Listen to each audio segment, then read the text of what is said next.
Brought to you by Biz Analyst by खाता book. ना computer ना फाइल, अब टैली डेटा ऑन मोबाइल बिज एनालिस्ट के साथ। नमस्कार, सौरभ द्विवेदी नाम है हमारा और आप देखना शुरू कर चुके हैं लल्लन टॉप शो।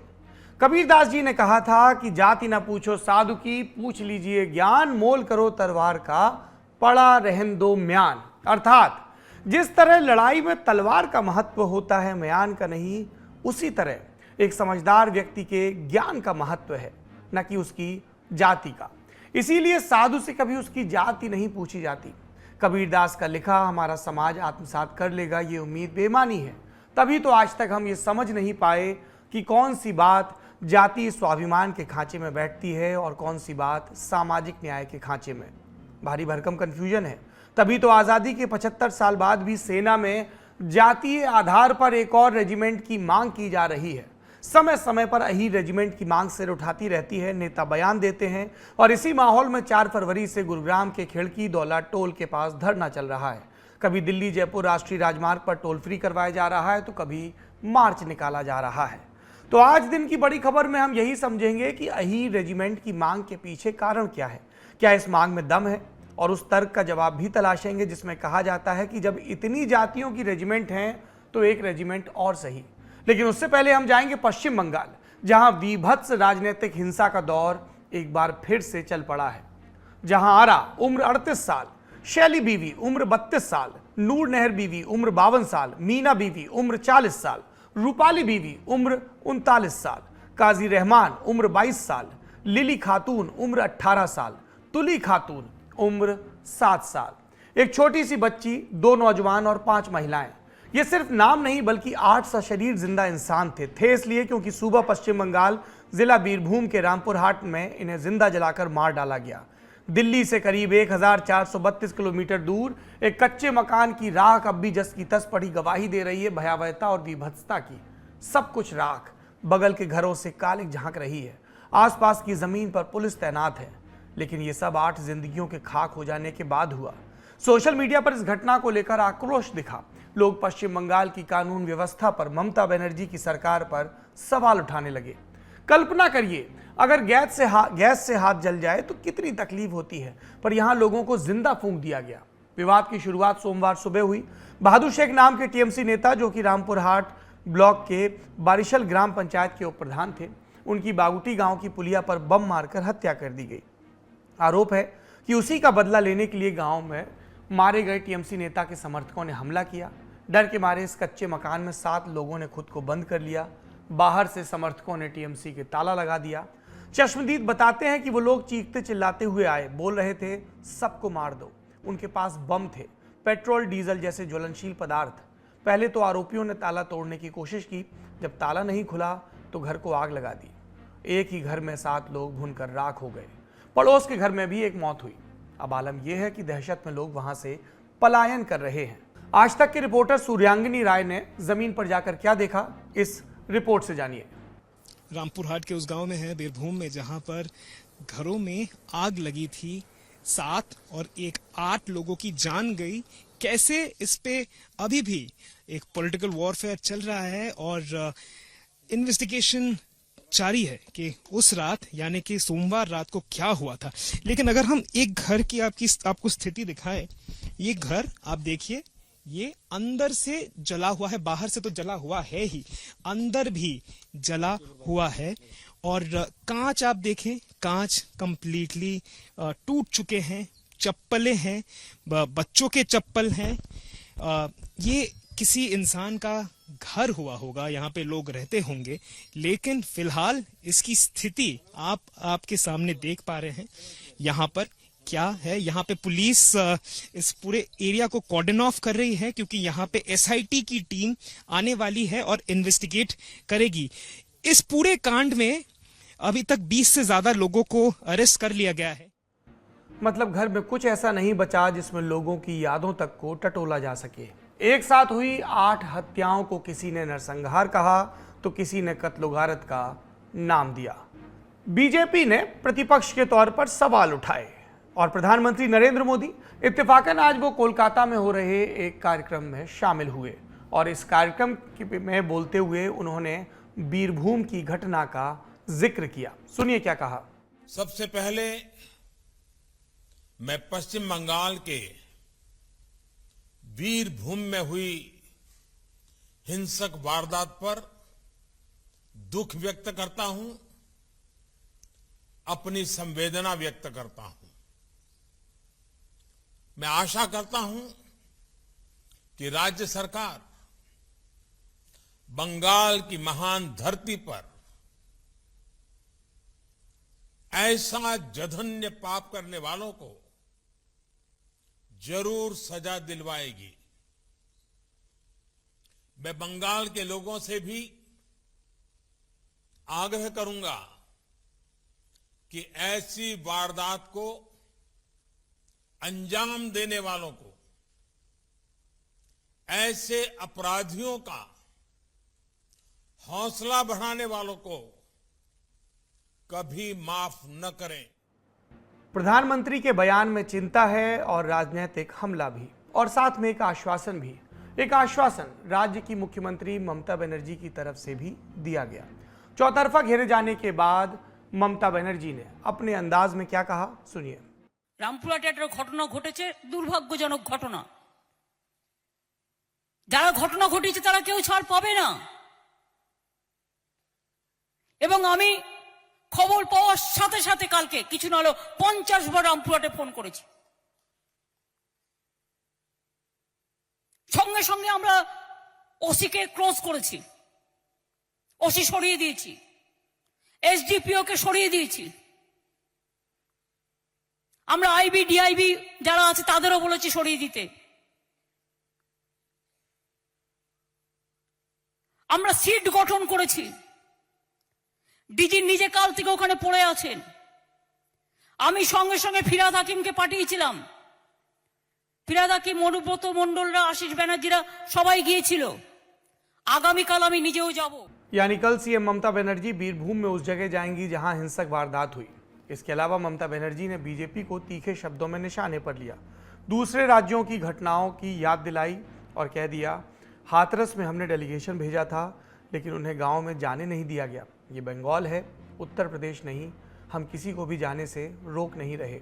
मामले की जांच के लिए एसआईटी का गठन किया गया। अब तक 22 आरोपियों की गिरफ्तारी हो चुकी है, लेकिन बीजेपी ने इसे बड़ा मुद्दा बनाया और ममता सरकार को कोलकाता से लेकर दिल्ली तक घेरा। संसद के भीतर बीजेपी सांसदों ने प्रदर्शन किया। बीजेपी ने अपनी तरफ से 5 सदस्यों की जांच कमेटी भी बनाई है, जिसमें बृजलाल, सत्यपाल सिंह सरीखे 4 पूर्व आईपीएस अधिकारी भी शामिल हैं। शुभेंदु अधिकारी के नेतृत्व में बीजेपी का एक बड़ा प्रतिनिधिमंडल घटनास्थल पर भी पहुंचा। सुनिए बीजेपी नेताओं ने क्या कहा। ये सीबीआई को आना चाहिए, जल्दी आना चाहिए और एनआईओ को आना चाहिए। एक्सप्लोजन हुआ है। मैं आज अजय भल्ला जी जो सचिव है गृह मंत्रालय, उसको मैं अपोजिशन लीडर की नाते, नेता प्रतिपक्ष की नाते मैं लेटर लिखा हूँ। ये एनआईओ की टीम को तुरंत इसको ले लेना चाहिए।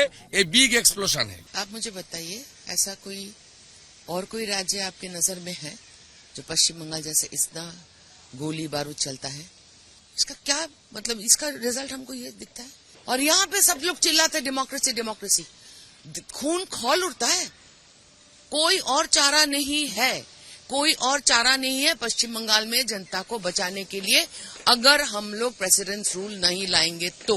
बिल्कुल प्लान कर रहे हैं। आप देखिए मीडिया में, टीवी बंगला चैनल में आ रहा है, लोग सामान और बाल बच्चों के साथ गांव छोड़कर भाग रहे हैं। और जो केंद्र सरकार की ओर से हस्तक्षेप की आप बात कर रहे हैं, वो क्या चाहते हैं आप बताएं। हम चाह रहे हैं कि वो सरकार को कंट्रोल करे, या तो अपना हाथ में ले लें, 356 लगाए, 355 लगाए, कि बंगाल के लोग अपने को सुरक्षित महसूस। आपने बीजेपी नेताओं को सुना। कांग्रेस भी कोई कोर कसर नहीं छोड़ रही है आलोचना में। सुनिए। बंगाल में आज मानव राज नहीं बल्कि दानव राज चल रहे हैं। 10 महिला और उसमें 2 बच्चे आग की हवाले करके जिंदा जलाया गया। इससे और घिनौने और दहशतगर्द क्या हो सकते हैं। जहां हमारे घर की मां बहनों को जिंदा जलाए जाते हैं। सत्तारूढ़ पार्टी की इस तरीके की हिंसा, दहशत सारे बंगाल की छवि को धूमिल कर देते हैं। और मैं ये बात सब बोलने चाहता है, बंगाल में हिंसा बहुत हो रहा है, बहुत हो रहा है। Law and order absolutely breakdown हो गया। लेकिन राष्ट्रपति शासन हो जाए तो बंगाल शांत हो जाएगा, ऐसा कोई मेरा लगता है ही नहीं। मैं आदिर रंजन चौधरी उनसे भी बात करूंगा, वहाँ के हालात क्या है, किस वजह से घटा, क्यों घटा, बातचीत करके उसके ऊपर मैं कहूँगा। विपक्षी नेताओं के आरोप एक तरफ, टीएमसी सरकार का जवाब दूसरी तरफ। लेकिन मौत वहां महिलाओं और बच्चों की ज्यादा हुई है तो राष्ट्रीय महिला आयोग और राष्ट्रीय बाल अधिकार संरक्षण आयोग दोनों की तरफ से राज्य सरकार से रिपोर्ट मांगी गई है। गृह मंत्रालय पहले ही राज्य सरकार से रिपोर्ट मांग चुका है। इस मामले में सबसे बड़ी एंट्री कलकत्ता हाईकोर्ट की हुई। हाईकोर्ट ने मामले का स्वतः संज्ञान लिया। कोर्ट ने कल दोपहर 2 बजे तक राज्य सरकार से रिपोर्ट सौंपने को कहा है। साथ ही आदेश दिया कि जिला जज की मौजूदगी में घटनास्थल पर सीसीटीवी कैमरे लगाए जाएं ताकि क्राइम सीन से कोई छेड़छाड़ न हो। कोर्ट ने दिल्ली सीएफएसएल टीम को साक्ष्य जुटाने के लिए कहा है। साथ ही चश्मदीद गवाहों को सुरक्षा देने का आदेश भी दिया। सुनवाई के दौरान सीबीआई के अधिकारियों को भी बुलाया गया था। जांच के विषय में पूछे जाने पर सीबीआई की तरफ से कहा गया कि अगर कोर्ट आदेश देता है तो वो तुरंत जांच हाथ में लेने को तैयार है। इस पूरे प्रकरण ने ममता बनर्जी की ब्रांडिंग पर कालिख पोत दी। उनकी पार्टी लगातार उन्हें एक उदार नेता के रूप में पेश करने की कोशिश कर रही थी, ऐसी नेता जो अल्पसंख्यकों का ध्यान रखती हैं। लेकिन ममता के राज में राजनीतिक विरोधियों का जो हाल है उसे देखकर उन्हें कब तक एक उदार नेता कहा जा सकता है, सोचने वाली बात है। और बात अल्पसंख्यक और बहुसंख्यक की नहीं है, देश के नागरिकों की है। बंगाल से अब चलते हैं हरियाणा के गुरुग्राम। खेड़की दौला टोल के पास चल रहे धरने की मांग बड़ी सीधी है। सेना में जिस तरह जाट या सिख रेजिमेंट है उसी तरह एक अहीर रेजिमेंट भी हो। इस पूरे आंदोलन का नेतृत्व कर रहा है संयुक्त अहीर रेजिमेंट मोर्चा। इंडियन एक्सप्रेस में छपी पवनीत सिंह चड्ढा की रिपोर्ट के मुताबिक मोर्चे को दक्षिण हरियाणा के अहीर समाज से आने वाले लोग चला रहे हैं। मार्च 2021 में इस मोर्चे को एक ट्रस्ट के रूप में पंजीकृत करवाया गया था। मोर्चे ने 2018 में भी 9 दिन लंबी भूख हड़ताल की थी। तब नेताओं के आश्वासन के बाद ये भूख हड़ताल खत्म हुई थी। लेकिन इस बार मोर्चे के नेताओं का दावा है कि आंदोलन तभी रुकेगा जब एक अलग अहीर रेजिमेंट बन जाएगी। सुनिए। सिर्फ एक ही डिमांड है, ना कोई हम आरक्षण मांग रहे हैं, ना कोई हम पैसा मांग रहे हैं, ना हम कोई धन बल मांग रहे हैं। हम अपनी गर्दन कटाने के बदले में भी इस देश से बलिदान दे रहे हैं। सिर्फ अपना कंधे पे नाम मांग रहे हैं, भारतीय सेना में अहीर रेजिमेंट।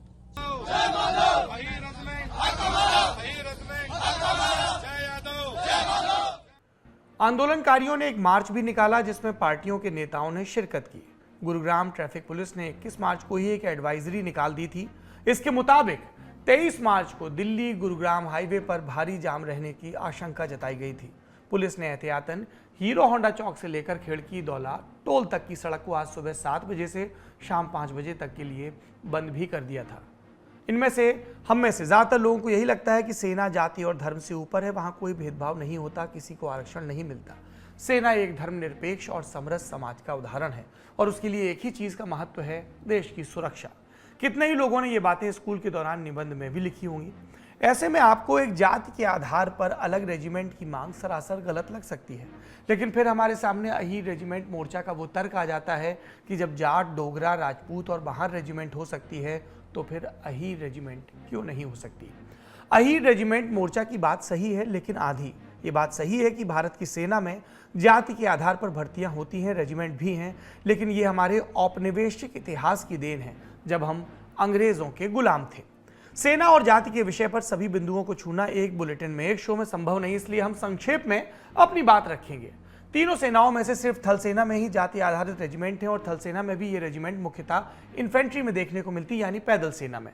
तोपखाने और आर्मर्ड कोर में भी जाति आधारित भर्ती के कुछ उदाहरण देखने को मिलते हैं, लेकिन प्रायः ये मिक्स्ड रेजिमेंट्स होती हैं, माने इनमें कोई भी भर्ती हो सकता है। सेना का ये स्वरूप कैसे बना, इसकी वजहें अनेक हैं। आज़ाद भारत के पास जो सेना है उसे अंग्रेज़ों ने बनाया था और अंग्रेज़ अपने लिए पूरी फौज इंग्लैंड से नहीं लाए थे। वो कुछ अफसरों और जवानों के साथ यहाँ आए, फिर उन्होंने भारत में अपने अनुभवों के आधार पर सेना का निर्माण किया। एक अच्छा उदाहरण है इसका सिख रेजिमेंट। सिख साम्राज्य से अंग्रेज़ों को 3 बड़ी लड़ाइयाँ लड़नी पड़ी, तब जाकर वो उनको अपने अधीन कर पाए। इन लड़ाइयों के दौरान अंग्रेज़ अफसरों ने देखा कि सिख सैनिक महाराजा रणजीत सिंह जैसे कुशल रणनीतिकार के अभाव में भी बहादुरी से लड़ते रहे, तो उन्होंने सोचा कि सिखों से लड़ते रहने के बजाय उन्हें अपनी फौज में शामिल करना बेहतर होगा। इस तरह 1 अगस्त 1846 को सिख रेजिमेंट को रेज किया गया, यानी उसका गठन हुआ। अब ये समझने वाली बात है कि सिख रेजिमेंट में ज्यादातर सिख ही शामिल हुए, लेकिन क्या अंग्रेजों की बनाई सारी रेजिमेंट्स में सिर्फ एक जाति या धर्म के लोग ही थे? इसका जवाब आपको मिलेगा राजपूत रेजिमेंट की कहानी में।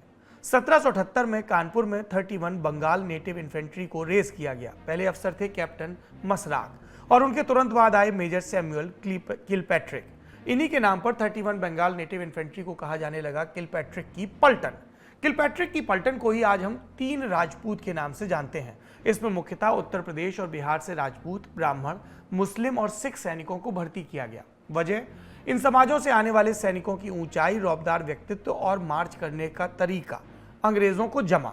ऊंचाई और रौबदार व्यक्तित्व के लिए जाति नहीं चाहिए, लेकिन ध्यान दीजिए कि हम 18वीं सदी की बात कर रहे हैं।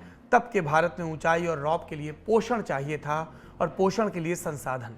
तब समाज के सभी वर्गों के पास ये नहीं था। आज जिन पलटनों को हम 1, 2, 4 और 5 राजपूत के नाम से जानते हैं, उनका गठन 1825 तक हो गया था और इन सब में राजपूत, ब्राह्मण, मुस्लिम और सिख सैनिक ही मुख्यतः अंग्रेजों के द्वारा भर्ती किए गए।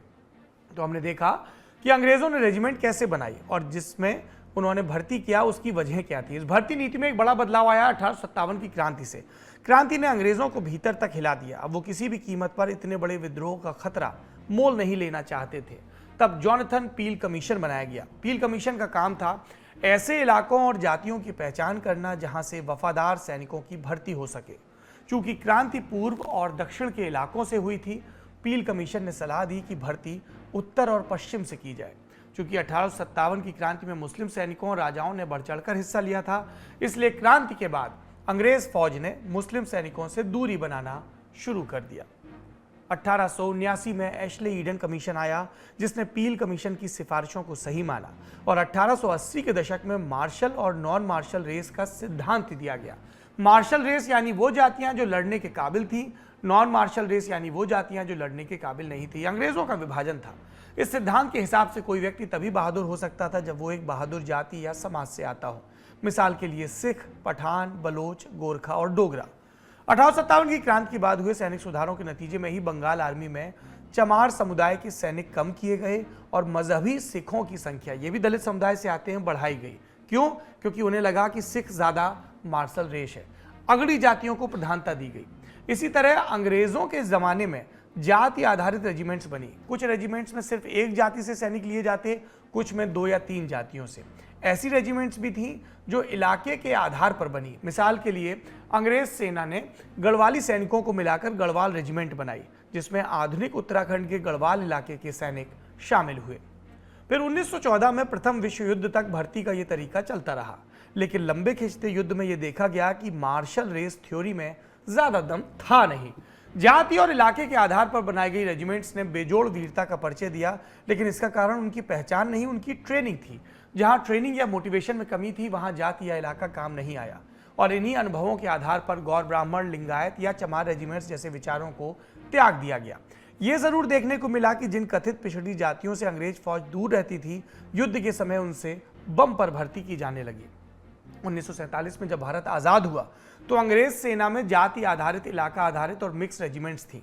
एक सवाल ये पूछा जाता है कि जब भारत में संविधान जाति का भेद नहीं करता, तो फिर आजादी मिलते ही जाति आधारित रेजिमेंट्स को भंग क्यों नहीं कर दिया गया?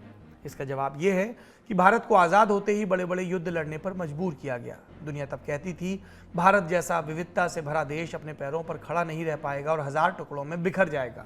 इसलिए तब यह फैसला लिया गया कि सेना में अचानक कोई ऐसा बदलाव ना किया जाए जिससे उसकी ताकत या अनुशासन पर असर पड़े। जो भी सुधार किए जाएं उनमें संयम रखा जाए, क्रमशः हो। पर ऐसा नहीं था कि सुधार किए नहीं गए।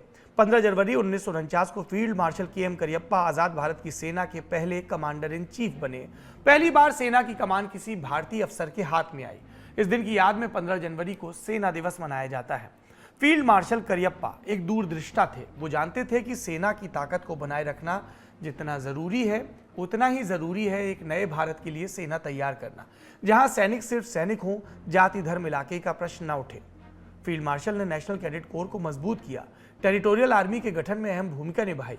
इन दोनों संगठनों में जाति या इलाके का मोल नहीं है, लेकिन फील्ड मार्शल का सबसे बड़ा सुधार था brigade of the guards. Mechanised infantry की इस रेजिमेंट में सभी धर्मों, समुदायों और इलाकों के लोगों को भर्ती किया जाता है और यह प्रयोग सफल रहा।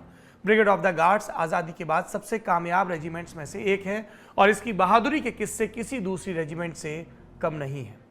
यहाँ तक आते आते हम दो चीज़ें बहुत अच्छे से समझ गए कि सेना में जाति आधारित रेजिमेंट्स कैसे बनी और यह भी कि आज़ादी के बाद जाति आधारित रेजिमेंट्स क्यों नहीं बनी। सीधा सा जवाब है, इनकी आवश्यकता महसूस नहीं की गई। एक और चीज़ समझिए, रेजिमेंट चाहे मिक्स्ड हो या प्योर, अफसर कोई भी हो सकता है। अफसर का कोई धर्म नहीं होता। जो रेजिमेंट के जवानों का धर्म है वही अफसर का धर्म बन जाता है। मिसाल के लिए अगर किसी जाट पलटन को मुस्लिम कमांडिंग अफसर मिल जाए तो सीओ साहब सिर्फ मंदिर परेड का ही हिस्सा नहीं बनेंगे, वो यूनिट के यज्ञ में भी बैठेंगे और सारे विधि विधान पूरे करेंगे। जिस काम से भी ट्रूप मोराल बेहतर होता है उसमें सीओ साहब जरूर शामिल होंगे। उनका निजी धर्म या मान्यता इसके आड़े नहीं आ सकता। ऐसे सैकड़ों उदाहरण हैं जब अफसरों ने अपनी धार्मिक मान्यता से ठीक उलट काम किया क्योंकि जवानों की मान्यता कुछ और थी। आज तक इस परंपरा का अपवाद सामने नहीं आया है। यह है भारतीय सेना की खूबी। अब लौटते हैं आज के मुद्दे पर। अहीर समाज बंगाल से लेकर हरियाणा तक के पूरे पट्टे में बसता है, बड़ी संख्या है और इस समाज के पास राजनीतिक प्रतिनिधित्व भी है।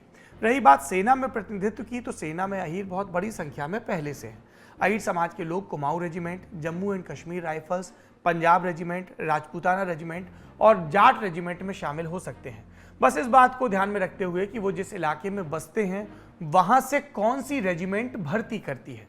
सेना में अहीर समाज से आए सैनिकों की ढेरों शौर्य गाथाएं हैं। मिसाल के लिए 1962 में युद्ध के दौरान हुई रेजांगला की लड़ाई को याद करिए। 100 से ज्यादा अहीर सैनिकों ने अंतिम बलिदान देकर चीन की विशाल सेना को दोबारा सोचने पर मजबूर किया। पर ये सैनिक इसलिए नहीं लड़ रहे थे कि वो अहीर थे, इसलिए लड़ रहे थे क्योंकि उनकी पलटन की, उनकी देश की इज्जत का सवाल था।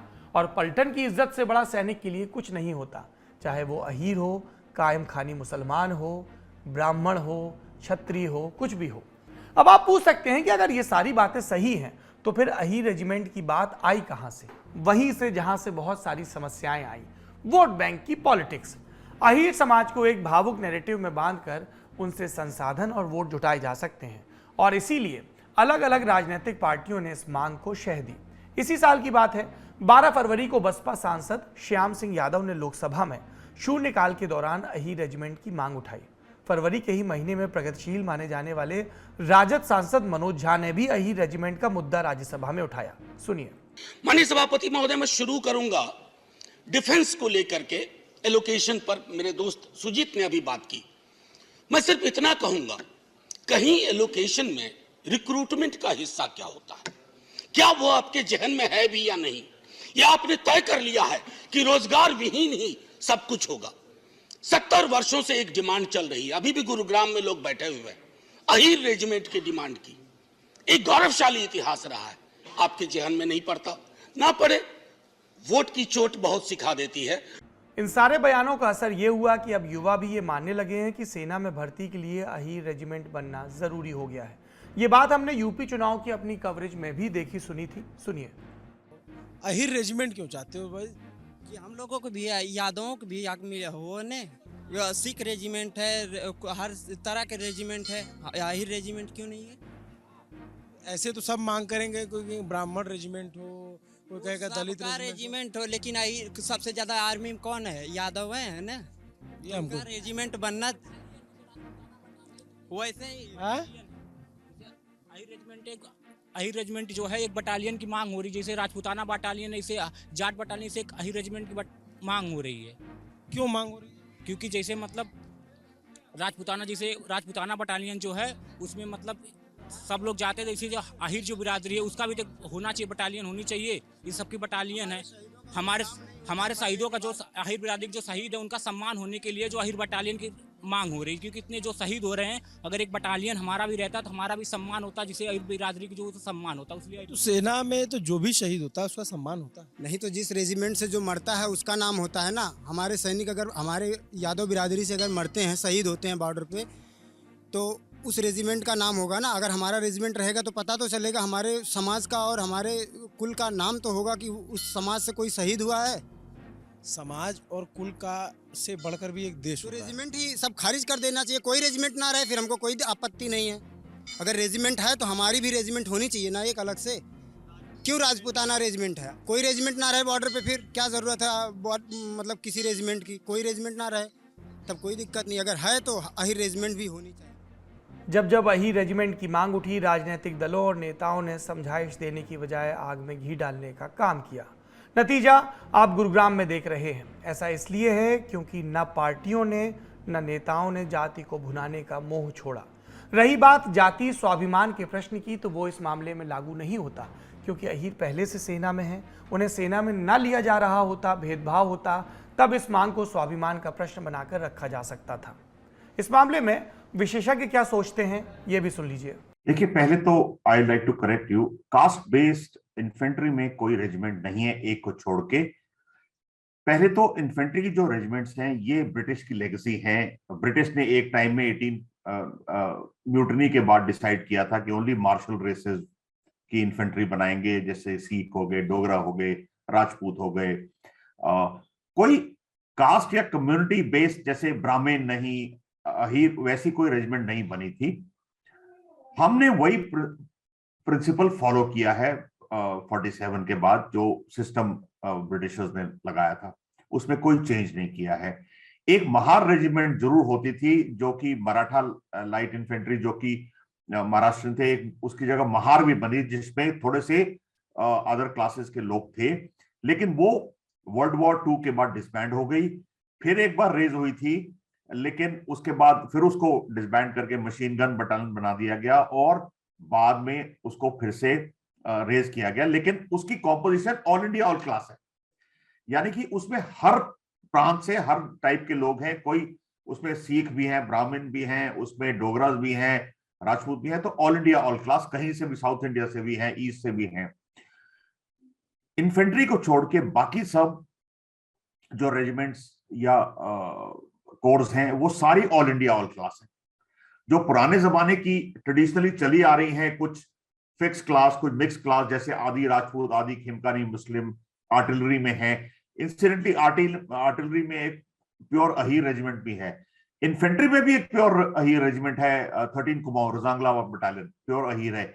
लेकिन ये एक हिस्टोरिकल फैक्ट है, एक जगह पे रेज हुई थी इसको, और हमने इसको कंटिन्यू किया है। पार्ट 47 के बाद कोई ऐसी रेजिमेंट रेज नहीं हुई जो कि किसी कास्ट पे रेज हुई। तो आर्मी में कोई कास्ट बेस्ड रेजिमेंट नहीं होती हैं, रीजन बेस्ड होती हैं, रेस बेस्ड होती हैं, कॉम्पोजिशन बेस्ड होती हैं, लेकिन कास्ट नहीं कि ब्राह्मण, शेड्यूल कास्ट, क्षत्रिय, ऐसा कुछ नहीं है। देखिए, रेजिमेंट सारी एक ट्रेडिशन होती है, एक हिस्ट्री होती है, एक बॉन्डिंग होती है, उसके ऊपर लड़ती हैं। पलटन का नमक निशान जिसको बोलते हैं, झंडे के लिए लड़ती हैं, अपनी हिस्ट्री के लिए पढ़ती हैं, अपनी ट्रेडिशन के लिए लड़ती हैं। चाहे वो ब्रिगेड ऑफ द गार्ड जो इंसिडेंटली सबसे पुरानी रेजिमेंट है हिंदुस्तान की, या मेरी सिख रेजिमेंट हो या राजपूत हो, हर एक अपने अपने जो पास्ट ग्लोरी उन्होंने गैदर की है उसके लिए लड़ती हैं और एक बॉन्डिंग की वजह से लड़ती हैं। इंसिडेंटली मेरी बटालियन भी एक मिक्स बटालियन एक टाइम में थी, एक एक्सपेरिमेंट हुआ था, लेकिन वो कामयाब नहीं रहा और वापस प्योर हो गए। तो ऐसा कुछ, एक बार सामान्य ट्रेनिंग सबकी हो, मोटिवेशन हो और हिस्टोरिकल फकर हो अपनी यूनिट पे, तो सब रेजिमेंट्स वैसे भी अच्छा परफॉर्म करती हैं। और जैसे कि हमारी मिलिट्री हिस्ट्री ने दिखाया भी है, आपके पिछले वॉर्स में दिखाया है, हर एक रेजिमेंट ने जब जरूरत पड़ी है अच्छा काम किया है। तो ये ट्रुप्स की कॉम्पोजिशन पे कोई जरूरी नहीं है कि एक पर्टिकुलर रेजिमेंट की कि गुरखाज ही अच्छे परफॉर्म करेंगे या सिख ही या राजपूत ही करेंगे। ये इंडियन आर्मी में ऐसा कोई भेदभाव नहीं है कि पर्टिकुलर कौम ही ये काम कर सकती है। हर एक रेजिमेंट ट्रेंड होती है लड़ाई के लिए। ब्रिगेडियर, ये जो डिमांड उठाई जा रही है एक अहीर रेजिमेंट अलग से कॉन्स्टिट्यूट करने के लिए, रेस करने के लिए, और इसके लिए मतलब जातीय स्वाभिमान और कास्ट प्राइड का आर्गुमेंट दिया जा रहा है, और ये भी कहा जा रहा है कि जब बाकी कास्ट की है तो हमारी भी बना दीजिए। आप अपने एक्सपीरियंस में, अपनी समझ में इस डिमांड में कितना मेरिट पाते हैं? देखिए, मैंने जैसे कहा कि हमने कास्ट बेस अभी तक रेजिमेंट इन्फेंट्री में नहीं बनाई है, तो अगर ये परमिशन दी जाती है किसी वजह से, मुझे नहीं लगता परमिशन होगी, लेकिन पॉलिटिकल अगर डायरेक्शन आए कि नहीं बनानी है, तो मुझे कोई शक नहीं है कि अहीर रेजिमेंट भी एक अच्छी रेजिमेंट होगी, जो कि 13 कुमाऊं ने दिखाया है रजांगला में कैसे सैक्रिफाइस किया है।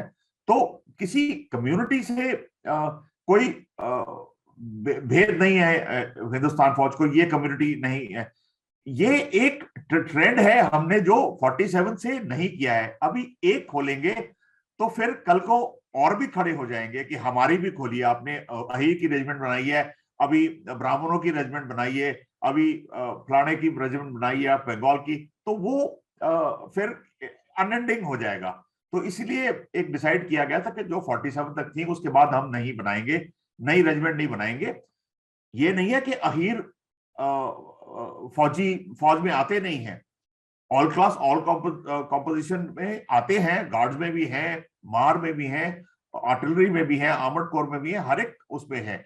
एज ए कम्युनिटी अहीर है, लेकिन अहीर रेजिमेंट नहीं है। बाकी इसका डिसीजन तो गवर्नमेंट को लेना है, और मुझे नहीं लगता कि वो जाएंगे ट्रेडिशन के खिलाफ। हमने अपनी बात शुरू की थी कबीरदास के दोहे से, खत्म करते हैं रामधारी सिंह दिनकर की बात से। सुनिए उनके हवाले से कि कर्ण ने जाति के प्रश्न पर क्या जवाब दिया था। जाति जाति रटते जिनकी पूंजी केवल पाखंड, मैं क्या जानू जाति, जाति हैं ये मेरे भुजदंड। नौजवानों उठो और तैयारी करो, खूब खाओ, दौड़ो, बदन बनाओ, कोविड काल बीत गया है, भर्ती खुलने वाली है। अपने दम पर फौज में भर्ती होकर जो सुकून आपको मिलेगा वो किसी जाति आधारित रेजिमेंट के बन जाने से नहीं मिल पाएगा। वैसे भी वहां जाकर आपको देखना झंडे की तरफ है, क्या फर्क पड़ता है कि रेजिमेंट के नाम में जाति है या नहीं। और अगर जाति का प्रश्न इतना बड़ा हो गया तो फिर सब लोग अपनी अपनी जातियों के समुच्चय के हिसाब से प्रतिनिधित्व मांगेंगे, पर लड़ते तो हम तिरंगे के लिए है ना, देश के लिए है ना। और जो भी शहीद हुए किसी भी जाति के, वो जातीय गौरव के लिए शहीद नहीं हुए, देश के गौरव के लिए हुए। शो यहाँ समाप्त होता है। आखिरी में कू एक सोशल मीडिया प्लेटफॉर्म, वहां पर हमारा सवाल, आपकी राय। हमने पूछा जातीय आधार पर सेना में भर्ती क्या सही है? हाँ कहने वाले 21%, नहीं कहने वाले 79%। अगर आप भी कू पर हमारे पोल का हिस्सा बनना चाहते हैं तो लल्लन टॉप को फॉलो करें। हम यहाँ पर आपसे अलग अलग मुद्दों पर राय भी मांगते रहते हैं। अपनी राय हमें कमेंट बॉक्स में #LTShowOnCoo के साथ आप कू कर बता सकते हैं। हम उसे भी लल्लन टॉप शो में शामिल करने की कोशिश करेंगे। एक बात और, आज 23 मार्च का दिन है, शहीदों को याद करने का दिन है, सुखदेव, राजगुरु और भगत सिंह का दिन है। तो याद करिए, जो ये शहीद हुए हमारे आप के लिए, ये कैसा देश चाहते थे, जाति के आधार पर बटा तो नहीं ही चाहते थे। शुभ रात्रि, अपना और अपनों का ख्याल रखिए।